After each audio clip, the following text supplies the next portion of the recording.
ಹಾಗಾಗಿ ಈ ಅಡಿಗೆ ಕೋಣೆ ನೀವು ಕಾಣಬಹುದು ಅಥವಾ ಊಟದ ಹಾಲನ್ನು ಕಾಣಬಹುದು.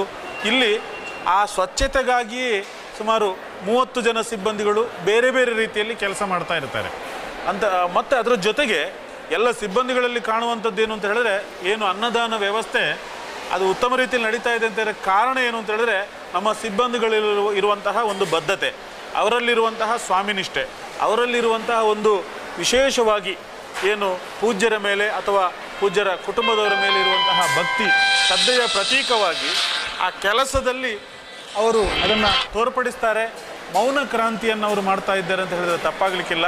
ಹಾಗಾಗಿ ಉತ್ತಮವಾದಂಥ ರೀತಿಯಲ್ಲಿ ಕೆಲಸ ಆಗ್ತಾ ಇದೆ. ಕಳೆದ ವರ್ಷ ಇಡೀ ವರ್ಷದಲ್ಲಿ ಸುಮಾರು 66.5 ಲಕ್ಷ ಜನ ಅನ್ನಪ್ರಸಾದವನ್ನು ಸ್ವೀಕಾರ ಮಾಡಿದ್ದಾರೆ ಮತ್ತು ಸಂತೋಷಗೊಂಡು ಹೋಗಿದ್ದಾರೆ. ನಮ್ಮ ಊಟದ ಮೆನುವಿನ ಬಗ್ಗೆ ಹೇಳೋದಿದ್ದರೆ, ಇಲ್ಲಿ ಒಂದು ಸ್ವೀಟನ್ನು ನಾವು ಕೊಡ್ತೇವೆ, ಹಾಗೆ ಒಂದು ಕರಿ ಇರ್ತದೆ,